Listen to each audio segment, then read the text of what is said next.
দেখো শুনছো? হ্যাঁ, ঘুরতে যাবে ঘুরতে? কোথায় কোথায় ঘুরতে যাবো আমরা? তোমার কাছে কত টাকা আছে বলো?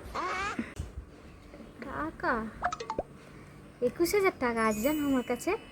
বাহ, দারুণ তো। তাহলে তোমার 21,000 টাকা আর আমার কাছে 4,000 টাকা আছে জানো।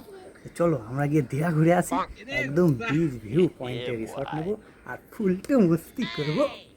হ্যাঁ হ্যাঁ, ঠিক আছে ঠিক আছে। আমার 21,000 টাকা আর তোমার হলো 4,000 টাকা দিয়ে আমি দীঘা ঘুরতে যাব? আমি যাব না তোমার সাথে দীঘা ফিঘা ঘুরতে, আবার তারপরে বিচ ভিউ। আমার দরকার নেই তোমার সাথে দীঘা ঘুরতে যাওয়ার, ঠিক আছে? তুমি একাই যাও, আমি যাব না। আর চলো না, 25,000 টাকা দিয়ে ভালো ঘোরা হবে, বুঝলে? আর চলো দীঘাটা ঘুরে আসি, 21,000 টাকা এসে আমি তোমাকে নয় দিয়ে দেবো। তুমি দেবে আমাকে 21,000 টাকা ফেরত? আমিও বিশ্বাস করি না। আগেকার কথা মনে আছে? কোনোদিন দিয়েছো? আগে যত পয়সা নিয়েছো আমার কাছ থেকে কোনোদিন 1 টাকা আমাকে ফেরত দাওনি। আমি তোমার সাথে দীঘায় টিকায় যাব না।